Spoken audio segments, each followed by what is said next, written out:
गुरुमुखो, भगवान श्री राम जी कहते हैं, माता पिता, भ्राता, पुत्र, पत्नी, अपना शरीर, धन, घर, प्रिय बंधु और परिवार के सदस्य, इन सभी की आसक्ति के सूक्ष्म धागों को इकट्ठा करके और गूंद करके सुंदर डोरी बनाकर मानसिक रूप से मेरे चरणों के साथ बांध दो। इसके अतिरिक्त मेरे भक्त को सबके लिए एक समान दृष्टि रखनी चाहिए। उसे सभी इच्छाओं से रहित होना चाहिए और सुख दुख दोनों में ही उनकी मानसिक शांति भंग नहीं होनी चाहिए। ऐसा श्रेष्ठ भक्त मुझे उसी तरह प्रिय है जैसे लोभी मनुष्य को अपना धन प्रिय होता है। धर्म ग्रंथों के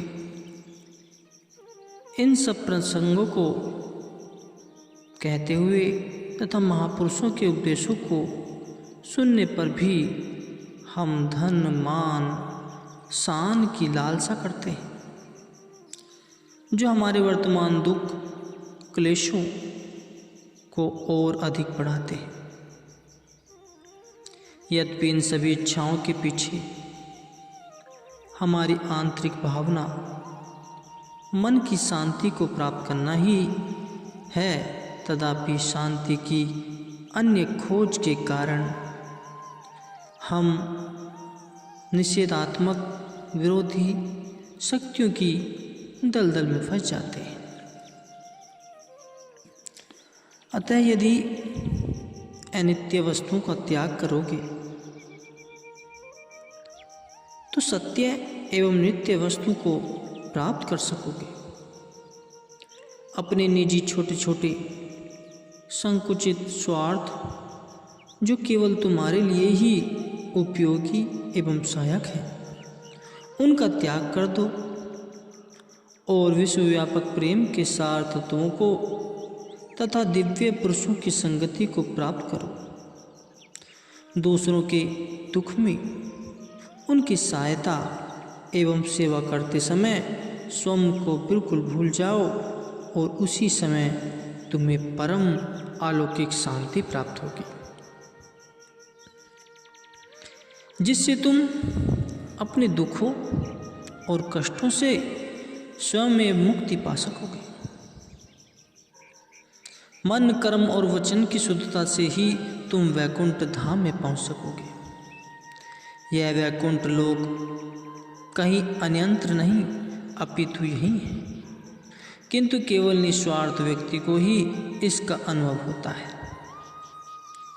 वे ही इस परम सुख और शांति को पूर्णतया अनुभव कर सकते हैं, जो विनम्र है, जिनका हृदय शुद्ध पवित्र है और जिन्होंने श्री सद्गुरु के चरणों में स्वयं को पूर्णतया समर्पित कर दिया है।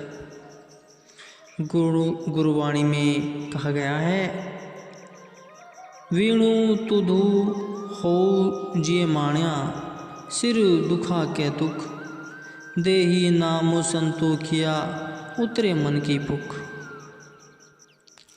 हे प्रभु, आपसे आपके अतिरिक्त अन्य किसी भी वस्तु की याचना करनी सभी दुखों का मूल है।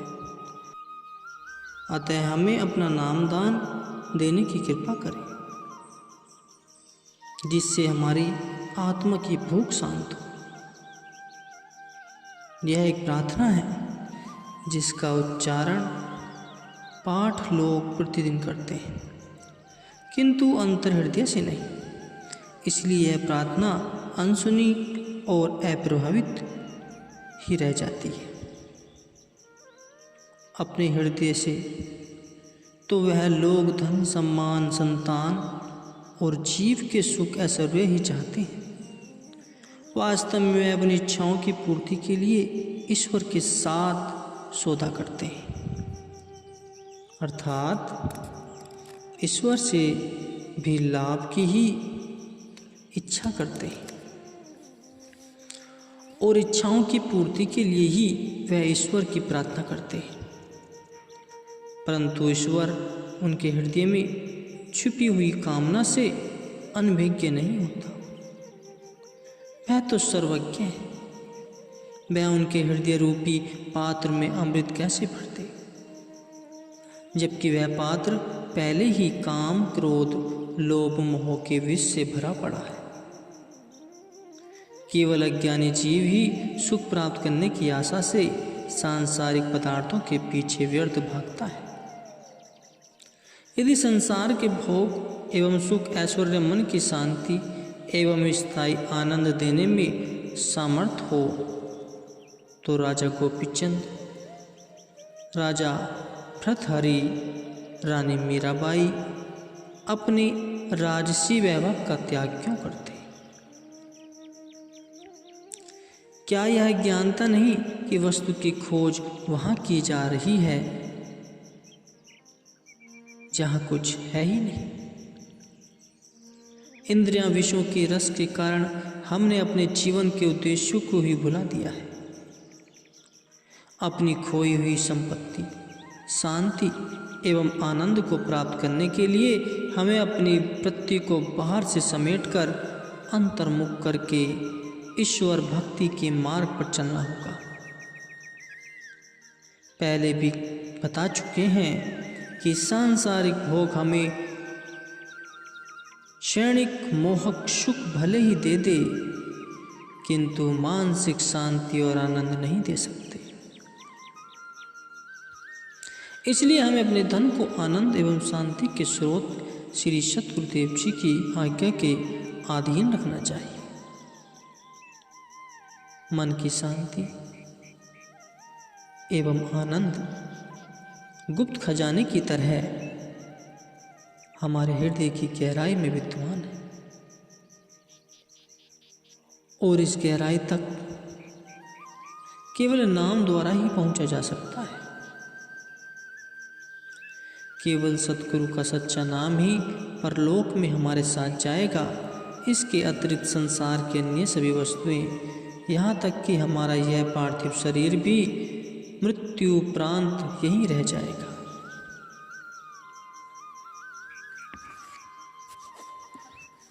प्रतिदिन हम अपने चारों ओर रोग, वृद्धावस्था, दुख, द्वेष आदि देखते हैं। ऐसे वातावरण में नित्य शांति की आशा कैसे की जा सकती है? ऐसा कोई हृदय नहीं जिसने कभी दुखों की पीड़ा का अनुभव न किया। कोई ऐसा मन नहीं जो विपत्ति की दलदल में न फंसा। कोई भी ऐसी आंख नहीं जिसने असहनीय दुख में विवेक शून्य होकर आंसू न बहाए हो। कोई भी ऐसा घर नहीं जहां महान घातक बीमारी और मृत्यु ने एक हृदय को दूसरे हृदय से अलग कर चारों ओर दुखों के कफन ओढ़कर प्रवेश न किया हो। सभी जीव बुराइयों के जाल में अधिक या कम किंतु मजबूती से फंसे हुए। इस संसार में सुख और शांति है ही नहीं, अपितु यह दुख और क्लेशों से भरपूर है। पापों और दुखों से युक्त इस संसार में ऐसा है यह जीवन।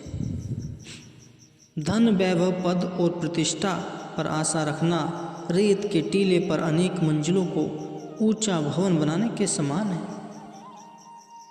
जो वायु के प्रथम प्रचंड झोंके से ही पृथ्वी पर टुकड़े टुकड़े होकर गिर पड़ेगा। जब हम पर विपत्ति आती है तो हमारे संबंधी, मित्र और शुभ चिंतक सब मुंह फेर लेते हैं। यहाँ कोई ऐसी सुदृढ़ नींव नहीं जिस पर हम स्थायी एवं नित्य शांति रूपी भवन का निर्माण कर सकें। एक युक्ति भी है जो धन संपत्ति पर भरोसा करता है उसका पतन ही होता है। हमें आनंदमय जीवन जिसमें दुख का नामो निशान न हो जीने का दृढ़ निश्चय करना चाहिए। और यदि हम आनंदमय जीवन जीना चाहते हैं तो हमें दृढ़ निश्चय से अपने इष्ट मालिक सद्गुरु के उपदेशों का पालन करना चाहिए। हमें ऐसा ज्ञान प्राप्त करना चाहिए जिसके जान लेने से अन्य कुछ भी जानना शेष न रह जाता। ऐसा ज्ञान कहीं बाहर से प्राप्त नहीं किया जा सकता, अपितु वह तो पहले से ही हमारे भीतर विद्यमान है।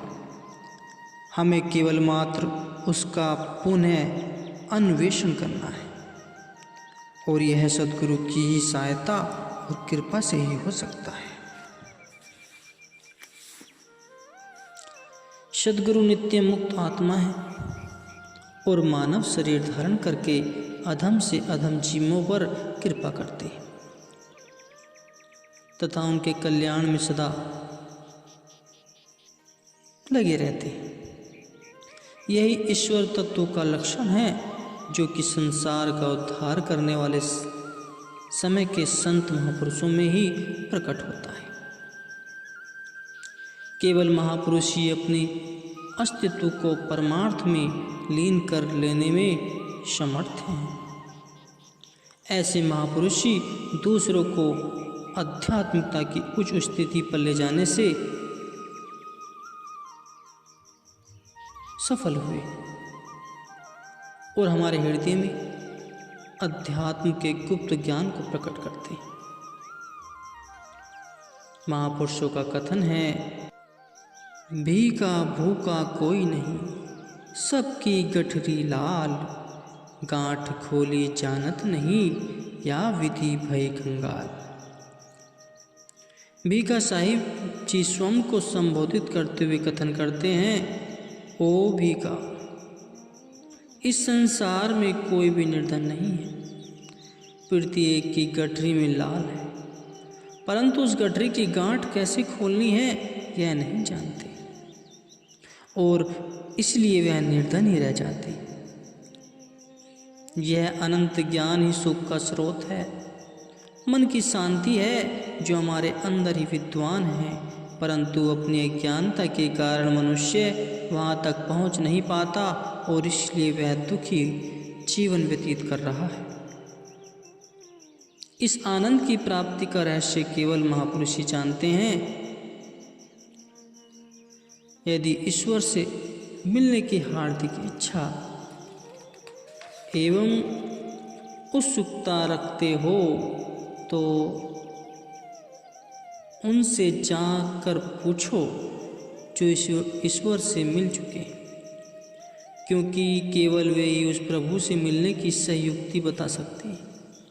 इसलिए यह आवश्यक है कि प्रत्येक जीव को समय के पूर्ण संत महापुरुषों की शरण संगति ग्रहण करनी चाहिए। उनके उपदेश अनुसार नाम सुमिरन एवं सत्संग आदि नियमों का पालन करना चाहिए। सत्य तो यही है कि जब तक हम स्वार्थ रहित होकर पूर्ण श्रद्धा से अपने इष्ट मालिक सद्गुरु की सेवा न करेंगे तब तक मन को एकाग्र करना एवं ध्यान करना बहुत कठिन है। गीता में कहा गया है, हे अर्जुन, जब तुम बहुत ही विनम्र होकर पूर्ण श्रद्धा और भक्ति से सेवा करके स्वयं को सद्गुरु के चरणों में अर्पित कर दोगे, केवल तब ही सद्गुरु तुम्हें उस परम ज्ञान का उपदेश देंगे। इससे यह सर्वदा स्पष्ट होता है कि हम अपने ही प्रयत्नों से उस शाश्वत नित्य आनंद की अवस्था को प्राप्त नहीं कर सकते। हमें स्वयं को मालिक की मौज में डालना होगा, जिससे वे हम पर दया करें और अपनी कृपा से हमें वह मार्ग दर्शाएं जहाँ शांति, आनंद और सुख का साम्राज्य है गुरुमुख हो।